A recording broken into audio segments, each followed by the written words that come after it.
আতা গাছে তোতা পাখি। বৌমা, তুমি এখনো মেয়েকে পড়াচ্ছ, রান্না করবে কখন? ও তো মেয়ে, ওকে পড়িয়ে কি লাভ হবে? এরপরে যদি একটা ছেলে হতো তা ভালো হতো। সে কপাল কি আমার আছে?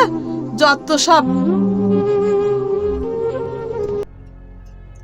মা, আমি মেয়ে বলে ঠাম্মা আমাকে সহ্য করতে পারে না, তাই না?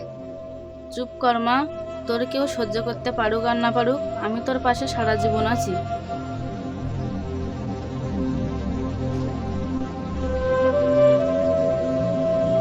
ঠাম্মা, তুমি কি খাচ্ছ? আমার দাও। কিনে খাতে পারো না? তোর মাকে গিয়ে বল তোর দাদুর বাড়ি থেকে এনে দিতে। আমি ঠাম্মার কাছে খাবার ছিলাম, ঠাম্মা আমার দেয়নি। তোর বাবা কাজ থেকে বাড়ি আসুক, আমি তোকে অনেক খাবার কিনে দেবো। ঠিক আছে মা। মাথাটা কি ব্যথা করছে। ঠাম্মা, তোমার কি হয়েছে? আমার তো ভীষণ জ্বর। মা দাঁড়াও, তোমার জন্য জল পটি আনি।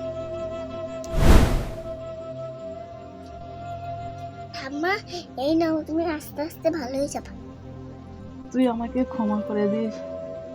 তুই মেয়ে বলে আমি তোকে কত অবহেলা করেছি। হ্যাঁ গাইস, মেয়ে সন্তান হওয়াটা কোনো অপরাধ নয়, অপরাধ তো আমাদের মানসিকতায়।